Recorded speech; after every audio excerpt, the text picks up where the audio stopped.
Hello students, कैसे हैं आप लोग। आई होप आप लोगों की पढ़ाई बहुत अच्छी चल रही होगी। देखिए, आज का जो हमारा टॉपिक है वो आप लोगों को पता होगा कि हम लोग फंडामेंटल राइट कंप्लीट कर रहे हैं, जिसमें कि हम लोगों ने जो आर्टिकल नंबर 32 है वहाँ तक कंप्लीट कर लिया था। अब हम लोगों का आज का जो आर्टिकल नंबर है वो है आर्टिकल नंबर 33। ठीक है, तो देखिए यहाँ पर लिखा भी है कि सरकार के अंतर्गत कार्य करने वाले कर्मियों के मूल अधिकारों पर प्रतिबंध। ये किसमें है?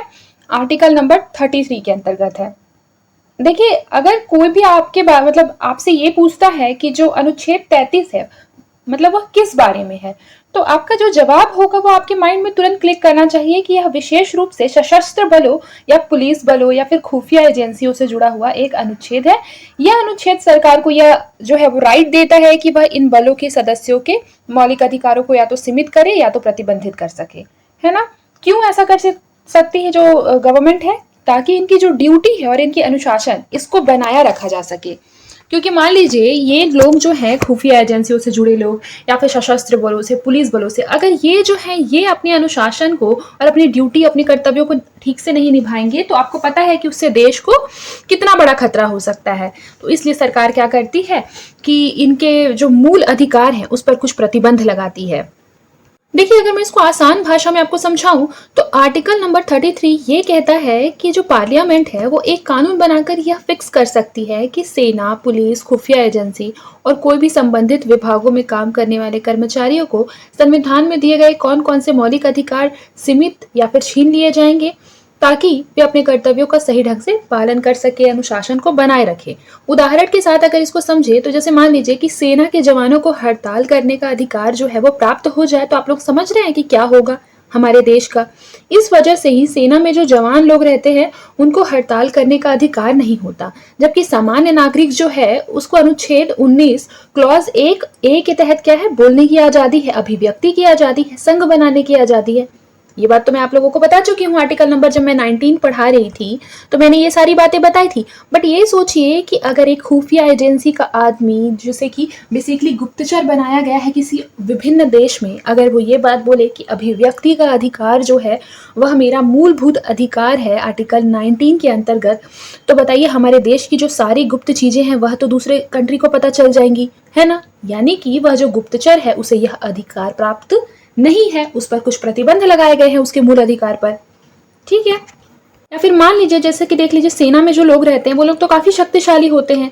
अगर वो फंडामेंटल राइट का जो है वो इशू देकर ये बोल दे कि जैसे मान लीजिए जितने सैनिक हैं वो लोग क्या करते हैं, आपस में मान लीजिए एक यूनियन का गठन कर लेते हैं, एक यूनियन बना लेते हैं, और यूनियन बनाने के बाद एकता प्रदर्शन के साथ जो हमारे देश की सरकार है उसके खिलाफ क्या करे, कुछ प्रदर्शन करने लगे, तो इससे क्या हो जाएगा, देश की सुरक्षा खतरे में पड़ जाएगी।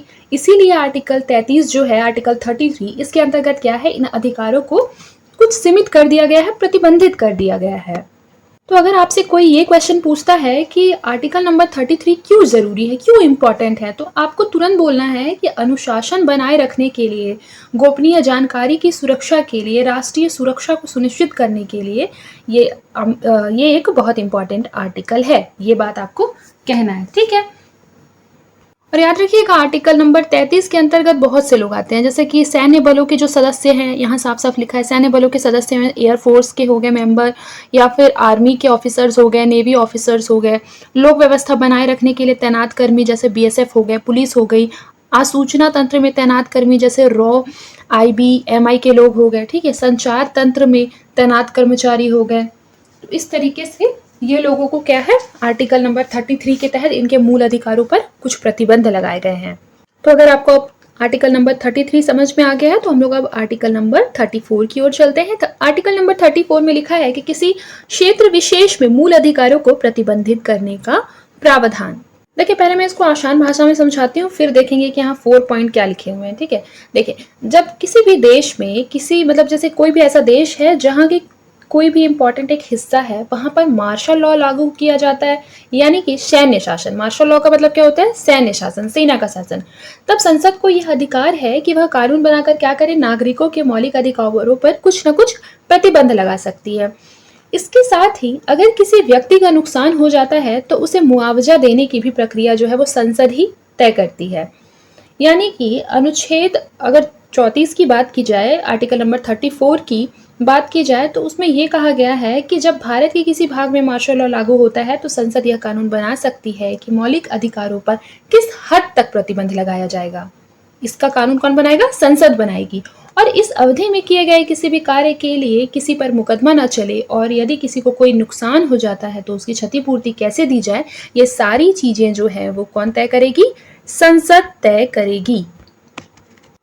इसको एक एग्जाम्पल से समझते हैं। मान लीजिए कि भारत एक सीमावर्ती राज्य में दुश्मन देश हमला कर देता है, ठीक है, भारत के किसी भी राज्य में जो कि सीमावर्ती राज्य है, जैसे कि मान लीजिए गुजरात हो गया, ठीक है, केरल हो गया, पश्चिम बंगाल, इस तरीके से जो सीमावर्ती राज्य है उसमें से किसी एक राज्य में दुश्मन देश क्या कर देता है? हमला कर देता है। वहां की स्थिति क्या होगी? अब बिगड़ जाएगी। जो सरकार है उसको मजबूरी में वहां पर मार्शल लॉ जो है वो लागू करना पड़ता है, जिसे हम कहते हैं सैन्य शासन। इस दौरान सेना को जनता के किसी भी प्रकार के विरोध प्रदर्शन या एकत्र होने पर रोक लगाने का अधिकार होगा। यानी सेना जो है वो जनता को रोक सकेगी विरोध प्रदर्शन से। यदि कोई व्यक्ति कहे कि अभिव्यक्ति का अधिकार उससे छीना जा रहा है तो यह क्या होगा? संविधान की नजर में वैध होगा, क्योंकि अभी क्या है? आर्टिकल नंबर 34 जो है वो लागू है। देखिए, इसको ऐसे समझिए कि मान लीजिए कि एक सेना को एक इमारत का उपयोग करना पड़ा और वह किसी नागरिक की निजी संपत्ति थी और उस इमारत की क्या हो गई? अब उसमें मतलब मान लीजिए टूट फूट आ गई और वो इमारत का कहीं ना कहीं कुछ नुकसान हो गया, ठीक है। तो कहीं ना कहीं उस निजी व्यक्ति की उस इमारत का नुकसान होने से उसकी निजी संपत्ति का नुकसान हुआ है उस व्यक्ति की जिसकी इमारत थी। तो वह व्यक्ति कोर्ट में केस नहीं कर सकता जब तक कि संसद ने कानून बनाकर कहा ना हो कि उसे मुआवजा है वह दिया जाए। इसका जो है मुआवजा देना होगा, यह क्या होगा? संसद तय करेगी कि उसे मुआवजा दिया जाएगा, ठीक है। जब तक नहीं तय करेगी तब तक उसे मुआवजा नहीं दिया जाएगा। देखिए, ऊपर जो मैंने एक एग्जाम्पल समझाया था उसको एक बार विस्तार से समझते हैं। मान लीजिए कि भारत का सीमावर्ती राज्य एक्स है, यहाँ पर क्या हो गया है? एक भीषण आतंकी हमला हुआ है। क्या हुआ है? भीषण आतंकी हमला हुआ है। और देखिए, जब हमला होगा तो जो केंद्र सरकार है वह सेना को यह अधिकार दे देगी कि वह क्या करे? उस राज्य में, जैसे एक्स राज्य था ना, तो राज्य में क्या करे? वहां की शांति को बनाए रखने के लिए शासन को हाथ में ले ले। अब क्या होगा बताइए? यानी कि एक्स राज्य में मार्शल लॉ जो है वो लागू कर दिया गया है। तो अब क्या होगा? सेना का शासन वहां पर होगा। तो सेना ने एक्स राज्य के लोगों को आदेश दे दिया कि शाम के 6 बजे के बाद कोई भी व्यक्ति घर से बाहर नहीं निकलेगा, ठीक है। तो इससे क्या हो जाएगा? इससे आवागमन की स्वतंत्रता का अधिकार जो हमको आर्टिकल नंबर 19 से मिला हुआ था वह अब सीमित हो गया इस स्थिति में।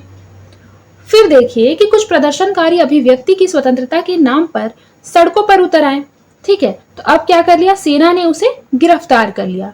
सामान्य समय अगर होता तो यह गिरफ्तारी कहीं ना कहीं मौलिक अधिकार का उल्लंघन माना जाता, परंतु मार्शल लॉ लागू है और वो लोग विरोध प्रदर्शन कर रहे हैं सड़क पर उतर के, तो अब ये क्या हो जाएगा? आर्टिकल नंबर 34 के तहत तो वैध होगा। उनकी जो गिरफ्तारी है वो अवैध नहीं मानी जाएगी बल्कि वैध मानी जाएगी आर्टिकल नंबर 34 के अंतर्गत। क्यों? क्योंकि मार्शल लॉ लागू है। फिर देखिए, मान लीजिए सेना को ऑपरेशन के दौरान एक मकान से स्पाइनर छिपा दिखाई देता है, तो सेना ने तुरंत उस मकान को क्या कर दिया? उड़ा दिया, ठीक है, ताकि जान माल की रक्षा हो सके।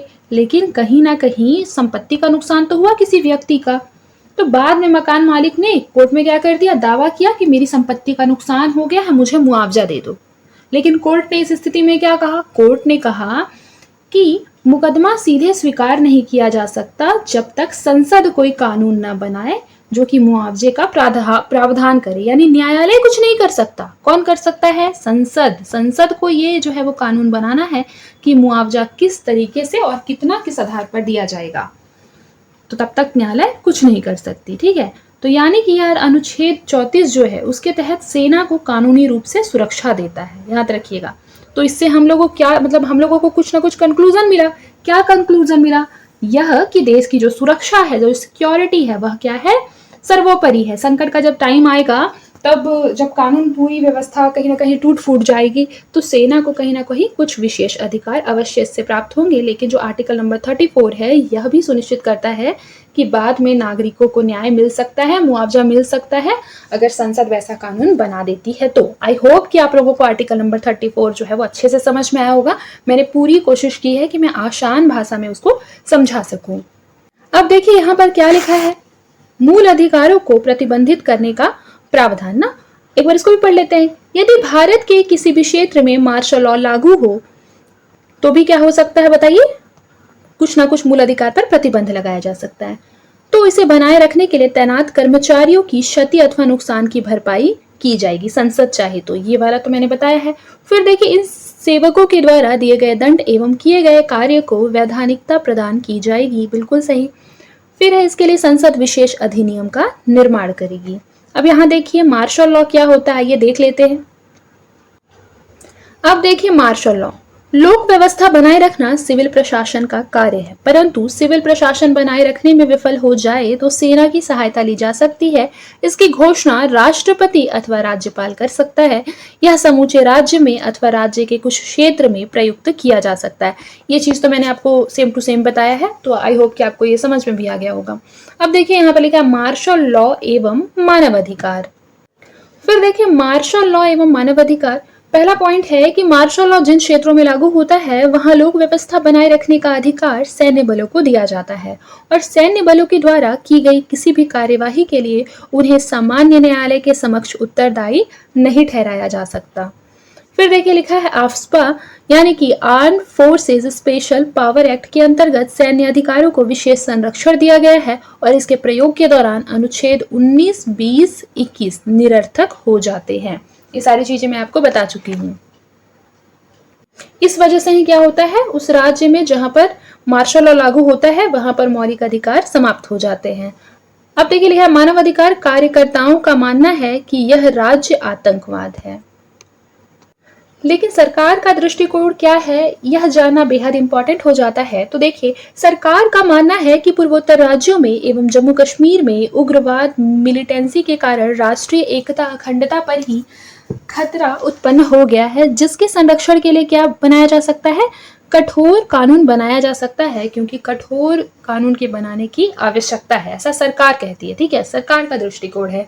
फिर देखिए लिखा, जिन क्षेत्रों में अफस्पा लागू है वहां सैन्य बल के सदस्य अत्यधिक प्रतिकूल परिस्थितियों में कार्य कर रहे हैं जिन्हें संरक्षण देना आवश्यक है, अन्यथा उनका मनोबल टूट जाएगा। मान लीजिए कि कोई भी अधिकार जो है वो आर्म फोर्सेस को प्राप्त नहीं है, ठीक है, इस तरीके का कोई ऐसा विशेष अधिकार बोल सकते हैं जो प्राप्त नहीं है, तो ऐसा भी तो हो सकता है कि जो वहाँ के लोग हैं वो मानव अधिकार का जो है वो बात लेकर और आर्म्ड फोर्सेस के ऊपर केस कर दें, जिससे कि जो आर्म्ड फोर्सेस है वो ये सोचने लगे कि जब मुझे कोई अधिकार ही प्राप्त नहीं है, मेरे लिए कोई ऐसा विशेष अधिकार जो है संविधान में बनाया ही नहीं गया है, तो मैं अपना हक ले नहीं पाऊंगा, तो मैं क्यों इस कार्य को इतनी लगन से करूं। ऐसा भी तो बहुत लोग सोचते हैं ना। अगर इसको इजी एग्जांपल में समझे, मान लीजिए कि हमारी फैमिली में ऐसा होता है, जैसे देख लीजिएगा, हमारी फैमिली की बात हटाइए, जैसे देख लीजिए किसी भी एक व्यक्ति को, मान लीजिए वह चोर नहीं है, ठीक है, वह चोर नहीं है, लेकिन कहीं ना कहीं उस पर ही डाउट जनरेट किया जाता है बार बार। क्यों? क्योंकि वह व्यक्ति कमजोर है। तो अगर उस पर बार बार आप डाउट जनरेट करेंगे तो एक टाइम पे ऐसा आएगा कि उसने चोरी उस टाइम पे नहीं किया होगा, लेकिन फिर अगर आप लोग बार बार जो है वो डाउट जनरेट करेंगे तो वह धीरे धीरे क्या करने लगेगा, चोरी करने लगेगा, क्योंकि लोग उसका जो पक्ष है वो सुनेंगे ही नहीं। एक बार बात हो कि लोगों ने उसके लिए ऐसा कोई कानून बनाया ही नहीं है कि लोग उसकी बात सुने। मतलब आप समझ रहे होंगे कि मैं किस वे में बात कर रही हूँ। तो ये जो व्यक्ति है इसका मनोबल अब टूट गया है, तो यह जो है वो अब अपनी गलती मान लेगा और यह जानबूझ के और ज्यादा चोरी करने लगेगा। इस तरीके से हो सकता है ना, क्योंकि इसका मनोबल टूट गया है। उसी तरीके से हमारे देश में जो है वो मान लीजिए कि बहुत से लोग क्या है कार्य करते हैं, जितने भी आर्म फोर्सेस हैं, पुलिस बल हैं, तो इनका जो मनोबल है वो ना टूटे, इनको कोई विशेष अधिकार प्राप्त हो जिससे ये क्या हो और ज्यादा रेस्पॉन्सिबल बने। तो इसके लिए जो आर्टिकल नंबर 34 है वो बहुत ज्यादा इंपॉर्टेंट हो जाता है। देखिए एक चीज याद रखिएगा कि जो अफस्पा है वो एक आपवादिक प्रावधान है जिसका जो प्रयोग है वो आपवादिक परिस्थितियों में ही होता है, इसलिए त्रिपुरा में अफस्पा को हटा दिया गया है। सैन्य बल संसद के द्वारा निर्मित अधिनियमों के अनुसार सैन्य न्यायालयों के अंदर आते हैं और अनैतिक आचरण के परिणाम स्वरूप अनैतिक आचरण के विरुद्ध उनका कोर्ट मार्शल किया जा सकता है।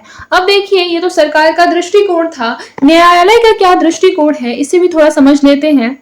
पहला पॉइंट है कि मूल अधिकारों के रक्षक होने के कारण उच्चतम न्यायालय यानी सुप्रीम कोर्ट का तर्क है कि अफ्स्पा का जो प्रयोग है वो इतने लंबे समय तक नहीं होना चाहिए।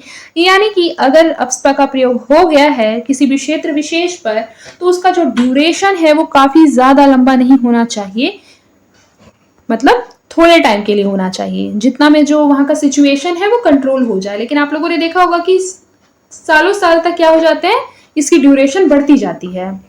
आगे देखिए, पहली बार वर्ष 2017 में उच्चतम न्यायालय ने निर्णय देते हुए कहा था कि यदि सैन्य बलों के द्वारा अपनी शक्ति का मनमाना दुरुपयोग किया जाए तो उसके विरुद्ध सामान्य न्यायालयों में कार्यवाही आरंभ की जा सकती है। यानी कि मान लीजिए कि सेना को जो है वो आर्टिकल नंबर 34 के तहत कुछ महत्वपूर्ण अधिकार दे दिए गए हैं, ठीक है, लेकिन उसके बावजूद अगर सेना का अपनी शक्ति के द्वारा कुछ ऐसा मनमाना प्रयोग कर दिया गया, दुरुपयोग कर दिया गया, तो उसके विरुद्ध सामान्य न्यायालय में कोई ना कोई कार्यवाही जो है वो आरंभ की जा सकती है, ऐसा न्यायालय का कथन है। फिर देखिए लिखा है, उच्चतम न्यायालय के इस निर्णय के विरुद्ध अवकाश प्राप्त सैन्य अधिकारियों के द्वारा उच्चतम न्यायालय में जनहित याचिका दायर की गई है और अपने निर्णय पर पुनर्विचार की मांग भी की गई है, जिससे कि सैन्य अधिकारियों को वही संरक्षण उपलब्ध हो सके। निष्कर्ष में क्या लिखा है कि भारत जैसे लोकतांत्रिक राज्य में समाज में विद्यमान समस्याओं का भी समाधान लोकतांत्रिक एवं राजनैतिक रूप में ही होना चाहिए। इसीलिए अफ्स्पा के दुरुपयोग को प्रतिबंधित करने एवं इसे क्रमिक रूप से हटाने पर विचार होना चाहिए। देखिए यहाँ एक क्वेश्चन लिखा है जो कि प्रीलिम्स के लिए है।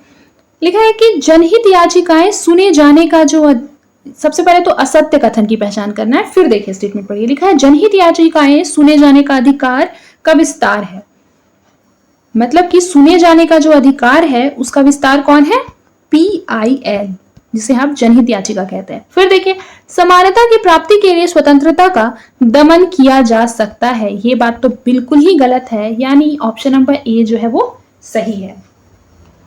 यहाँ एक क्वेश्चन लिखा है जो मेंस के लिए है। लिखा है कि वर्तमान में संचालित मीटू के अभियान के महत्व को स्पष्ट कीजिए और आरोपियों के विरुद्ध कार्यवाहियों की संभावनाओं का भी परीक्षण कीजिए। इसको घर में आप लिख लेंगे। देखिए मी टू के बारे में अगर आप लोग नहीं जानते हैं तो मैं आपको थोड़ा सा जो है वो इंट्रोडक्शन इसका दे देती हूँ कि जो मी टू अभियान है वो एक सामाजिक आंदोलन के रूप में सामने आया था हमारे, जो कि कहीं ना कहीं यौन उत्पीड़न और यौन हिंसा के खिलाफ शुरू हुआ था। इसे सबसे पहले 2006 में एक अमेरिकी सामाजिक कार्यकर्ता तराना बूरके, उनका नाम है तराना बरके, आप भी कह सकते हैं, ठीक है, तराना बरके ने शुरू किया था। लेकिन यह आंदोलन जो है वो वैश्विक स्तर पर तब शुरू हुआ था जब अक्टूबर 2017 में कोई एक हॉलीवुड की अभिनेत्री थी जिनका नाम कुछ ऐसे मिलानो समथिंग कुछ था। उन्होंने ट्विटर पर क्या कर दिया था, हैशटैग यूज कर दिया था, #MeToo। तब से क्या होने लगा, ये काफी ज्यादा वायरल हो गया था। अगर इसकी जानकारी, मतलब इसकी अगर जानकारी हम शुरुआत की बात करें तो जो तराना बरके थे उन्होंने इस आंदोलन को शुरू किया था ताकि यौन शोषण की शिकार महिलाओं को आवाज मिल सके और वे एक दूसरों से सहानुभूति और समर्थन पा सके। इसका जो मकसद था वो महिलाएं जो यौन उत्पीड़न का शिकार हुई हैं वह यह कह सके कि मी टू यानी कि मैं भी, ताकि उन्हें लगे कि वह अकेली नहीं है। इसीलिए मी टू का क्या मतलब होता है, मैं भी, ताकि किसी को भी ये लगे कि कोई भी ऐसा अकेला व्यक्ति नहीं है, ऐसा सबके साथ हुआ है। फिर बाद में क्या हुआ ना कि मीटू का इम्पैक्ट ये हुआ कि लाखों महिलाओं और पुरुषों ने भी सोशल मीडिया पर #MeToo लिखकर अपने अनुभव साझा किए थे। यह आंदोलन भारत सहित क्या हुआ, कई देशों में पहुंच गया था। भारत में भी कई नामी हस्तियों पर भी आरोप लगे, जैसे कि पत्रकारिता, फिल्म उद्योग, राजनीति और कॉर्पोरेट जगत के कई लोगों पर भी बहुत से आरोप लगाए गए थे जिन्होंने टॉर्चर किया था या फिर मान लीजिए कि कुछ गलत कार्य करने की कोशिश की थी, ठीक है। इससे बेसिकली जवाबदेही की एक नई लहर चलने लगी और कार्यस्थलों पर भी यौन शोषण के खिलाफ नियमों को और ज्यादा कड़ा कर दिया गया। देखिए भारत में अगर मीटू की बात करें तो भारत में यह आंदोलन जो है वो सबसे ज्यादा जोर पकड़ा था 2018 के टाइम पे। कई महिलाओं ने सोशल मीडिया के जरिए अपने साथ हुए उत्पीड़न की कहानियों को शेयर किया था। कई प्रसिद्ध लोग जैसे कि लेखक, पत्रकार, अभिनेता, निर्देशक आदि इसमें आरोपित साबित भी हुए थे। देखिए अगर इसका महत्व की बात करें तो कहीं ना कहीं यह सामाजिक जागरूकता फैलाने के काम आया, महिलाओं को इसने एक हिम्मत दी, इससे कई नीतियों में सुधार भी हुआ। तो ये सारी चीजें आप इसमें लिख सकते हैं। देखिए, अगर आपको इसका भूमिका लिखना है तो आप इस तरीके से लिख सकते हैं। यहाँ लिखा है, भारतीय संविधान में महिला अधिकारों के संरक्षण के अनेक प्रावधान हैं। भारतीय समाज जो है वो पितृसत्तात्मक है, जहाँ महिलाएं अभी भी शोषण की शिकार है। यह उनके जीवन और गरिमा के अधिकार की अवहेलना है। ऐसा विशाखा गाइडलाइन में कहा गया था। आपको पता होगा कि विशाखा गाइडलाइन जो है वो कहीं ना कहीं यौन उत्पीड़न के खिलाफ शुरू हुआ था। और विशाखा गाइडलाइन में बोला है कि कार्यस्थलों पर किसी भी तरीके की जो यौन उत्पीड़न है उसकी मनाही है और उसके लिए कठोर से कठोर आपको दंड मिल सकता है। फिर देखिए, विषय वस्तु क्या है। वर्तमान सूचना और तकनीक के युग में यौन शोषण के विरुद्ध जागरूकता जो है वर्तमान में बढ़ रही है। नेमिंग एवं शेमिंग का प्रयोग करके यौन शोषण के आरोपियों के विरुद्ध जनमत का निर्माण भी हो रहा है। एक चीज नोटिस कीजिए कि भारतीय न्याय प्रणाली में ठोस सबूत के बिना किसी भी व्यक्ति के विरुद्ध कार्यवाही जो है वो संभव नहीं है। मीडिया के द्वारा किसी भी व्यक्ति को दोषी सिद्ध कर देना प्राकृतिक न्याय के सिद्धांत के विरुद्ध है। आप लोगों ने देखा होगा कई बार क्या होता है ना, अफवाह फैल जाता है, झूठा अफवाह, जो कि बाद में दोष जो है वो साबित भी नहीं हो पाता है। तो ये सारी चीजें जो है वो गलत है। फिर देखिए, भारत में आपराधिक मामलों में भूतलक्षी विधि का निर्माण जो है वो संभव नहीं है। भूतलक्षी विधि मैंने आप लोगों को बताया था। मान लीजिए कि 2018 में कोई व्यक्ति कोई कृत्य करता है जो इस टाइम पे अपराध नहीं है, लेकिन बाद में ऐसा बोल दिया गया 2019-20 तक कि 2018 में भी जो लोगों ने कार्य किए, मतलब कुछ भी ऐसा गलत कार्य किया है तो उसको भी सजा मिलेगा। तो ये जो लागू होगा सजा वो 2018 से होगा। तो ये सारी चीजें जो है वो आपराधिक मामलों में नहीं हो सकता। भले ये दीवानी मामलों में होगा, परंतु आप उसको 2020 में सजा नहीं दे सकते 2018 के लिए, क्योंकि 2018 में तो वो बेसिकली क्राइम था ही नहीं।